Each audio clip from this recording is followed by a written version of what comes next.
I'm gonna cover this unhinged speech by the Biden administration. I'll tell you guys there's been this mass genocidal psychosis that's been going on in the West.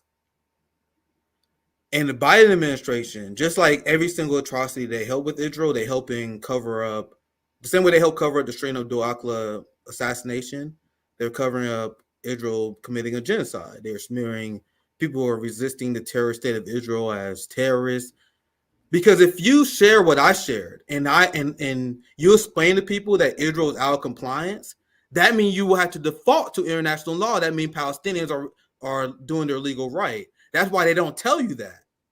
That's why it's so important. Why do you guys think the United States and sometimes the UK are the lone vote against Israel when it comes to labeling them apartheid state? Because if they don't do that, that gives Palestinians the legal right to resist them. Mm-hmm.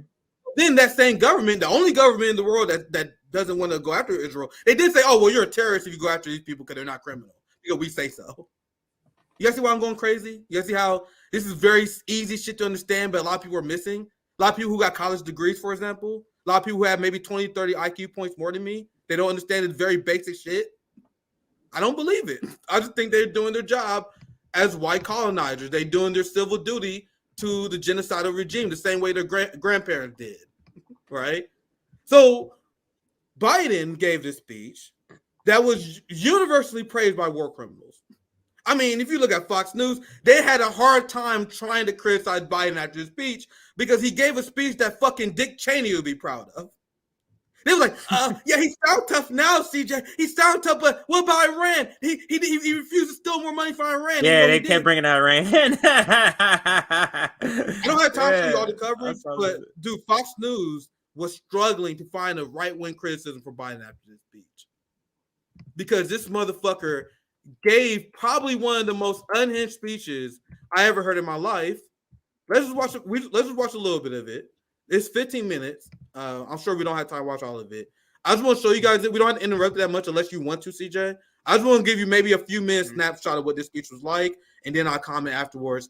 But my tweet after this speech was, and you guys will pick up on this as well, this is essentially Joe Biden promising to the American people that we will be in a nonstop, never-ending war. Come on, man. Be happy about it, though. Anyway, let's listen. Feel free to interrupt if you want, CJ, but I'm going to just let it play for so people have context. Shock and in deep, deep pain. I also spoke with President Abbas, the Palestinian Authority, and reiterated the terrorist group Hamas unleashed pure, unadulterated evil in the world. But sadly, the Jewish people know perhaps better than anyone that there is no limit to the depravity of people when they want to inflict pain on others. I want you guys to know how much you call Hamas terrorists. I saw people who were strong, determined, resilient, and also angry, in shock and in deep, deep pain. I also spoke with President Abbas, the Palestinian Authority, and reiterated the United States remains committed to the Palestinian people's right to dignity and to self-determination. The actions of Hamas... So when they say that, they are saying die politely. I want you guys to understand that. Terrorists don't take that right away. Like so many other, I'm heartbroken by the tragic loss of Palestinian life, including the explosion at the hospital in Gaza, which was not done by the Israelis. We mourn every innocent life. He had to throw that part in there. Just had to throw some genocide denial in there. Like this, man, the IDF literally warned the hospital multiple times they were going to bomb the hospital. They bombed the hospital last week. They said they're going to continue to bomb hospitals, and they bombed another hospital. But they didn't bomb this hospital? Anyone who believes that is the dumbest person in politics. Anyone who believes anything that Israel says after their track record of lies are the dumbest people in politics are willful tools of genocide. Yes. Lost. We can't ignore the humanity of innocent Palestinians who only want to live in peace and have an opportunity. You know, the assault on Israel echoes nearly 20 months of war, tragedy, and brutality inflicted on the people of Ukraine, people that were very badly hurt since Putin launched his all-out invasion. We've not forgotten the mass graves. Bro, his ability to switch to Ukraine from Israel, Palestine on a dime was insanity to me. Anyway, let's continue. Found bearing signs of torture, rape used as a weapon by the Russians, and thousands of Ukrainian children forcibly taken into Russia, stolen from their parents. It's sick. Hamas and Putin represent different threats, but they share this in common. They both want to completely annihilate a neighboring democracy, completely. Oh, Jesus fucking Christ, fam. So he said that Hamas, and this is the thesis of his speech, is that Hamas and Putin are the same. They're evil, right? Because there's some liberals that are starting to feel sympathetic towards Palestinians, CJ. So the Democratic Party decided to take advantage of the extreme Russia xenophobia and try to tie the two together. They wanted people to hate the Russians to start hating the Palestinians the same way they hate the Russians because it's not as effective. The anti-Palestinian propaganda has not been effective. We show you guys opposed. You go on how Democrats feel on this now. So it's so disgusting. So let me say this, and let me show you this. Oh shit, I lost it. But where Biden essentially says that Hamas and Putin are the same evil. Here you go. Biden said U.S. holds war together as he condemns Putin and Hamas. And you guys see, this is a strategy he uses where he said they are the same evil. They want to destroy democracy. For one, Ukraine is not a democracy. Apartheid states, by definition, are not democracies. Ukraine banned opposition parties. They banned opposition media. They banned the ability for workers to collectively bargain. War is peace. Freedom is slavery. Ignorance is strength. This is the shit we were being told by our leaders. You guys see why I'm going crazy? And then you connect the evil between Hamas and Putin together. And I want to show this MSNBC clip, but I'll make sure I don't go too long here. Because they do the same thing. I'm good on time. If you're worried about me, I'm good on time. So I'm good. I'm good on time. Yeah. Yeah. I'm thinking out loud how I'm gonna do this. Yeah, I was just thinking out loud how I'm gonna do this segment. But you had MSNBC that went live immediately afterwards, and they had to explain to their audience why this speech was good. And the biggest thing they hit on is connecting Hamas and Putin. Mainly the struggles seem relatively the same. And even Joy-Ann Reid was like, that's kind of weird for you guys to try and make these issues seem similar when they're not. Now, let me explain to you guys what the primary similarities between the struggle with Hamas and the struggle with Russia and Putin. In Ukraine, you have the fascist Nazis in Ukraine that was sponsored by the United States who wanted to commit an ethnic cleansing against the ethnic Russians and Romani people. So they were sponsored by the West in order to accomplish this. This is the goal of the Azov regime. In Israel, they were sponsored by the United States in order to commit an ethnic cleansing on the Palestinian people. It sounds like these scenarios are pretty similar, huh? Just not quite in the way that they are saying it, right? The only thing that these scenarios have in they're similar to each other in is that the United States support the far-right fascists who want to commit an ethnic cleansing in their territory. That's the only thing they have in common. But I'll play just a few more minutes of the speech and I get to the MSNBC clip where they kind of talk about this. And I was surprised that Joy-Ann Reid was one of the few people smart enough to point that out. Like, yo, it's actually kind of weird to say that these are kind of similar conflicts. But anyway. Annihilated. Hamas' stated purpose for existing is the destruction of the state of Israel and the murder of Jewish people. Hamas does not represent the Palestinian people. Hamas uses Palestinian civilians as human shields, and innocent Palestinian families are suffering greatly because of them. Meanwhile, Putin denies Ukraine has or ever had real statehood. He claims the Soviet Union created Ukraine. And just 2 weeks ago, he told the world that if the United States and our allies withdraw, and if the United States withdraw, our allies will as well, military support for Ukraine would have, quote, a week left to live, but we're not withdrawing. I know these conflicts can seem far away. Listen to this. It's natural to ask, why does this matter to America?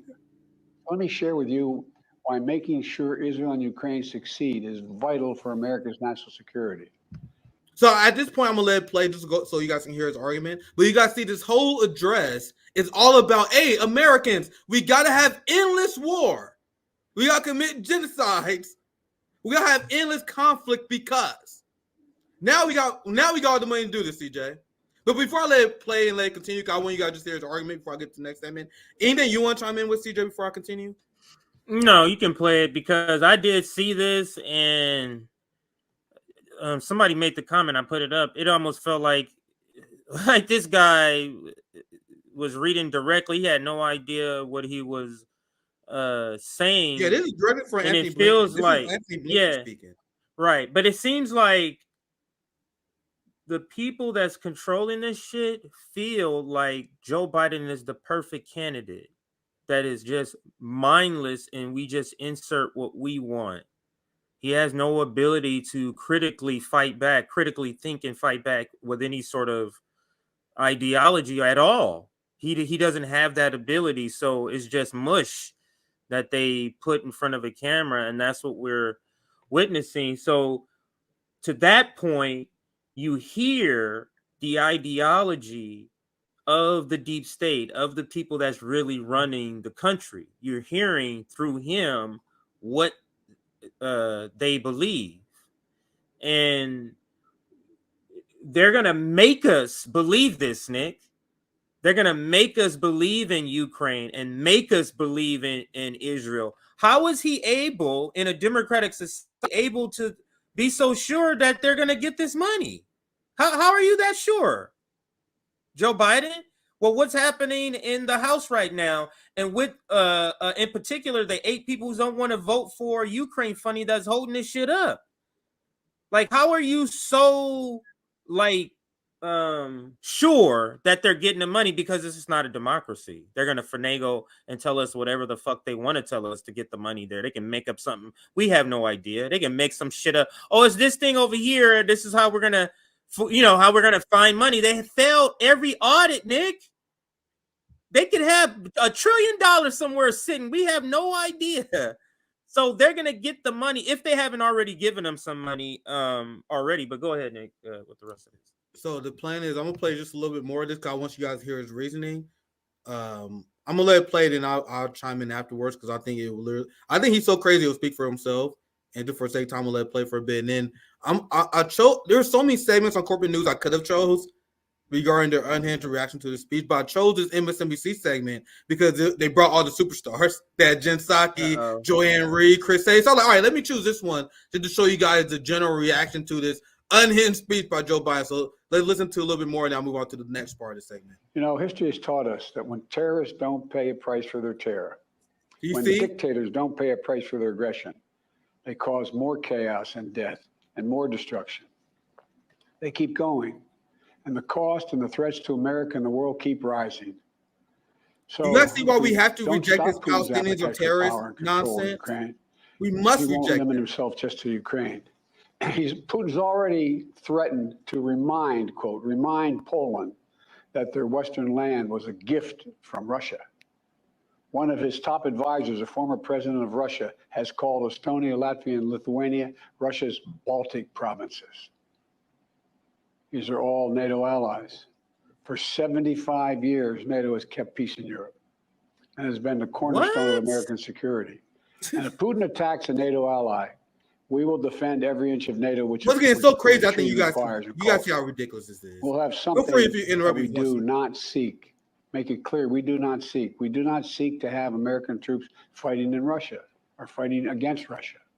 We just want Ukrainians to die. We know that our allies, and maybe most importantly, our adversaries and competitors, are watching. They're watching our response in Ukraine as well. And if we walk away and let Putin erase Ukraine's independence, would-be aggressors around the world would be emboldened to try the same. The risk of conflict and chaos could spread in other parts of the world, in the Indo-Pacific, in the Middle East, especially in the Middle East. I see the comments. Iran. God, I'm glad that a lot of people in the live comments can see through this. But go ahead, CJ. He said in the Indo-Pacific, in the Middle East. You talking about what's happening now? You talking about how the United States is preparing in the Indo-Pacific for war? It's Nick. This entire speech is literally talking about the United States.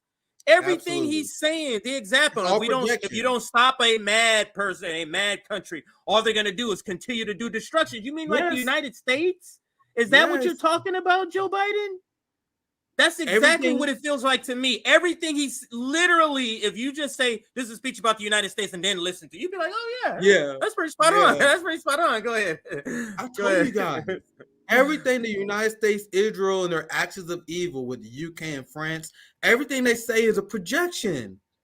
He keeps calling Hamas and Palestinians terrorists, but Israel is the terrorist state. Biden knows this because I reported on this show because I'm actually someone who followed this issue longer than a month ago, right? You gotta know why the Biden administration decided to join the UN Human Rights Council.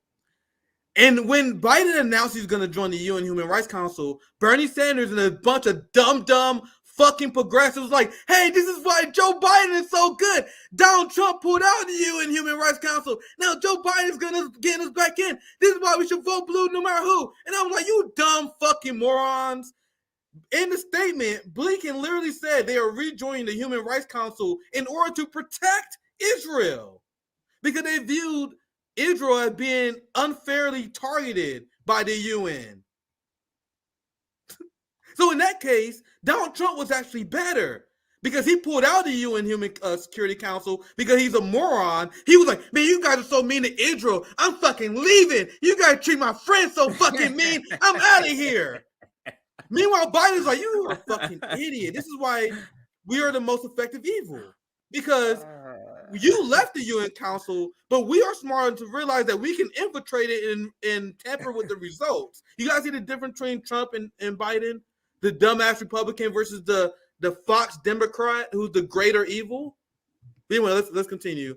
I have to play a few more minutes of this, and then I'll move on to the next part. Actually, I'll move on to the next part. I think you guys seen enough of the speech. It's on MSNBC if you want to watch the full thing. They kind of summed the speech up as well. That's why I want to play this. I'll start from here. Feel free to interrupt. There's going to be a lot to say about this. As someone who this is their analysis. And the funny thing is, the White House. Well, let's see if I can actually find my other damn tweet. Because liberals all over Twitter are cheering this on. Like I said, everyone pretend this is the greatest speech ever. What? And when I watched it, here it is. So are we seeing the same thing? Are we watching the same person? CJ, look at this. Are we watching the same person, Nick? Go ahead. I'm glad you didn't see this. CJ, look at this. This is a guy who's Team Joe, blue check, smart guy, Democratic Party chair, blah, blah, blah, blah. This was an excellent address by President Biden tonight, clearly laying out America's interest in helping Israel and Ukraine and stand up for the dignity and democracy at home and abroad. Needless to say, this is a speech that Donald Trump could never deliver. President Biden remains a steady hand we need for these troubled times. I am proud that he is our commander-in-chief. That is not a real person. That is not a real person. Liberals seen this unhinged bullshit speech where Biden declared endless war, and they say, yes, I'm so glad he's here over Donald Trump. Meanwhile, like I said, you have progressives that thought they was going to drag liberals to the left. That's the dumbass argument that Voss made to me. Like, we got to vote Democrats because we did. They would see that we're cool, and they would naturally want to support our position. You fucking idiot. I was so dumbfounded. I couldn't even say anything to him. I'm like, the fuck you even say that? But you guys see, I knew that time was going to prove me right. And the exact opposite happened. So when the progressives joined the Democratic Party, and that enabled the Democratic Party to shift more to the right. And I say progressives thought they was going to drag liberals to the left, but instead the average liberal now is a foaming at the mouth, bloodthirsty war pig. And that is the average blue check liberal and the average MSNBC commentator. So I want you guys to listen to this so you guys hear what I'm talking about here. Doing communications, that was quite a task that he had in front of him. What do you think? I mean, first, I think we should take a moment and recognize Vladimir Putin is someone Joe Biden met with 2 years ago, and now he just compared him to Hamas in a speech, right? Yeah. That is a significant road that Putin has traveled. What also stuck out— it's significantly fucking stupid for the many reasons I explained before, but I'll let it continue. To me, Chris, is that he continued to say, if we walk away, and the consequences. And what I heard there is him reminding the public of the importance of this. He also said, if terrorists don't pay a price, if dictators don't pay a price, this will continue. So what I heard from him is just a reminder to the public of why this is so important for the United States to be engaged, why the United States as an indispensable power needs to be engaged in these conflicts. I think it was very important, and I don't think it's going to satisfy everybody who is hurting right now and feels in pain right now, but that he talked about not just anti-Semitism, but also Islamophobia. And those are two concerns also we've seen kind of grow across the country. So a very tricky verbal speech there, no question. But I do think hopefully what he did was remind people of the stakes here and also take it back to the domestic impact. Yeah, he paused it right there. Now, what that first part right there, she has literally described how we're not a democracy. If we're a representative democracy, this is not how it's supposed to go, where people are saying we're done with this, and then you come out and say, no, we're not, and here's why. That's not a representative democracy. And then you have their cheerleaders who soften and retell the message over and over. Anyway, I'll leave it there because I can go on, but yeah, let's listen to some more because there's a lot here. I saw a little bit of this afterwards. I think you guys enjoy that, but man, it's hard, isn't it? Let's continue. Yeah, when he was talking domestically about some of the things that we've seen domestically, he talked about Jewish families, and I know. I'm sure everyone has experienced this firsthand, worried about Jewish day schools, worried about sending their children, worried about wearing yarmulkes out in the streets in the days after. Real quick, once again, as I mentioned earlier, what is this the failure of? This is the failure of Zionism, fam. He talked about the murder of Wadia al-Fayoumi in Illinois, who was murdered by a man who had been wound up and enraged, apparently, according to his wife in a sheriff's statement, listening to conservative radio, urging... Don't just blame conservatives for that, fam. Biden was helping spread the rhetoric that riled this motherfucker up. Biden is complicit with that. If I do interrupt, I'll keep it short. Which I actually closed it. 1 second. Oh, he clicked the thing, yeah. Yeah. I'll put it right back up. This sort of if I do interrupt, I'll try to keep it short. Jesus Christ, man. I'll go back a little bit more. Conservative radio urging Americans not to turn on each other. What do you think about that section of the speech, Joel? Yeah, and this is the thing that Joe Biden does better than, most politicians, the sort of empathy and being able to relate to and connect to the pain of very different, communities. And I think he did that very well, as Biden does, in talking about the pain of the Jewish community who is terrified. The attacks by Hamas raised these fears that are ancient in some ways, that go back decades. And then at the same time, there's this little boy, this 6-year-old boy, who didn't deserve to pay for that with his life. He's just a child. And you have Muslim and Arab communities who are not just afraid, but they're also angry. And in many instances, they're angry at him. And to me, this was a difficult tightrope for him to walk, because right now, a lot of Muslim and Arab communities are actually angry, not just about what's happening in Gaza and looking at the horrors there and the bomb that exploded near that hospital. They're also angry at Joe Biden. And I'm not sure that his expressions of empathy do that much to degrade that anger, because it was difficult for him to walk this tightrope of describing two unlike conflicts. I think everyone understands. Once again, this is probably the only thing I ever heard she say that so much intelligent. I was just saying, hey, wait a minute, who is this again? Yeah, remember. But she's not saying it the same reason I would say it. This is a good take, but for a different reason. So Biden messaging is mixed. He is bullshitting you. He's supporting the genocide of Palestinian people while at the same time trying to pretend he's friends with the Muslim people. He's endangering Jewish people by supporting the violent state of Israel. Meanwhile, at the same time, he's trying to ease people's concerns. You got to see this inherent contradiction of his messaging versus how the White House is responding is what leading to this conflict, Joy. You are so close. Like, surprisingly enough, so close. And she also mentioned in this panel how it's actually kind of weird to compare Hamas and in the Ukraine conflict. I don't know if we got time to get to that point, but she makes that point. Well, I'm like, man, remember that aura of accountability I was talking about earlier? It's like Joy's smart enough to realize that, man, I'm gonna be paid, but this shit not gonna look good on me. As a black woman supporting the genocide, that's why she's allowed to have a rare good take because that's how you know that whenever she being a shit lib, she doing it as a sellout and on purpose. And I don't give none of people benefit of doubt because Joanne Reed, without a doubt, is smarter than me. She pretends This is the reason why. But This is the reason why they don't like them to go on these live. Not like them, but this is the reason why they're very selective on who goes on these reaction shows, because people don't have the time to send their natural reaction through the filter of the corporate media lens. They don't have the time. So if you can't do it on the fly, depending on the subject, and this is clearly a subject that a person of color, I mean, maybe this reflects good on her. At least it's showing her that she needs time to send her normal reaction through the ringer. Maybe that's it. Maybe this is a good reflection of her, of that. Hopefully we're giving her the benefit of the doubt. That's what we're doing. I'll just play this. We can wrap here soon. I'll just play a few more minutes of this. We won't get to the whole thing, but I'll play a few more minutes and we wrap up. Describing two unlike conflicts. I think everyone understands very clearly what Russia is doing to Ukraine. As he said, describing Ukraine as being, a gift that was given by Russia and that they can take it back at any time, and saying, but these are not unlike, these are unlike conflicts. In the case of Russia and Ukraine, it is a country trying to annihilate a neighboring democracy. In the case of Israel and the Palestinians, this is a conflict taking place within one country and the territories it occupies. Yeah. And so these are not neighboring countries in the Middle East. It is Israel and its occupied territories. It is an internal fight inside that country.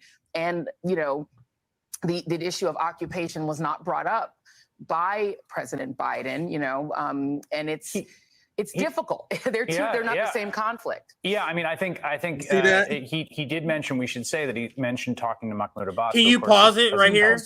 Too. And now Jen Psaki, you can see her face. Let me translate what her face is saying and what white establishment says. This is the reason. Now, this is her. This is the reason we can't really trust anybody but white people in these positions. This is the reason right here. This is the reason. This is the reason they took those 3 Muslim guys off the air, off the host chair, and they're going on just interviews. Because when it gets down to real shit like this, the Palestinian fight, where they're about to go in and people are already knows about the genocide, they don't trust, because then y'all might revert. You get what I'm saying? A wild animal will revert back. It don't matter how you at some point, at any instant, they can revert back. And so maybe this is joy reverting back. And this is just another like strike on their thing. Yeah, this is why we don't put a lot of them in the positions of power, because at any point they could say something that's not in line at any point. And that's that face you see Jen Psaki saying, why the fuck did you say that? You should have never said that shit.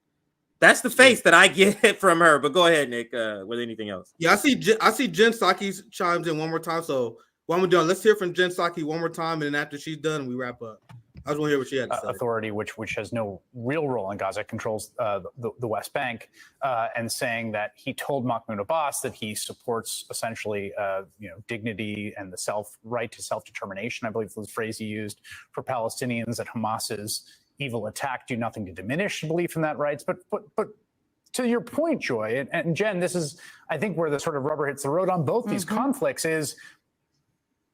If you're the best speechmaker in the world, you're taking sides in both of them, and there are American allies, and there's going to be money and weaponry flowing, and it's going to be a fair amount of money, not in the context of the American government's budget. In fact, it's basically a rounding error in the American budget and even in the defense budget, but in sort of sheer dollar. Can you pause it? So Jen, you see how the white guy was able to correct himself. You see how the white guy was able to correct himself live on stream, right there. That's what the fear they feel. A lot of black or not non-white people, they don't have that sort of reflexive ability. And it's because they've been reprogrammed. You get what I'm saying? They've been reprogrammed. That's why now we know why Chris it's always that. Go ahead.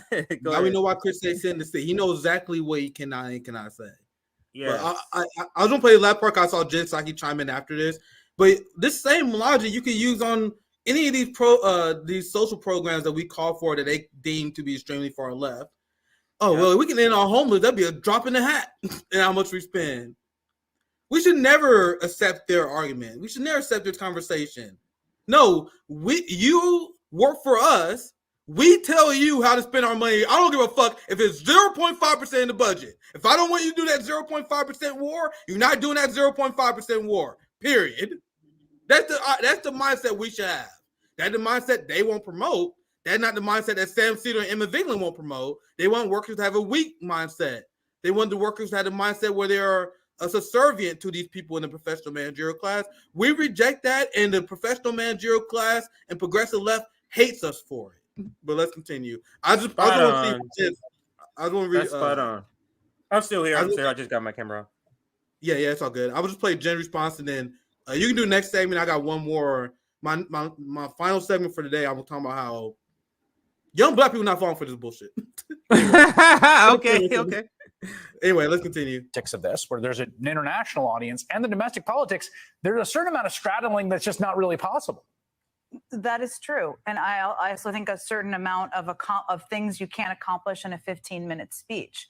And when I worked for President Biden, what I know of how he kind of uses these moments and speeches and words is he recognizes that he is going to have to play a role, and likely is behind the scenes right now, in encouraging Prime Minister Netanyahu and the Israelis, who he has stood behind publicly very, very strongly, to exercise some caution, to exercise some consideration of civilians and civilian casualties.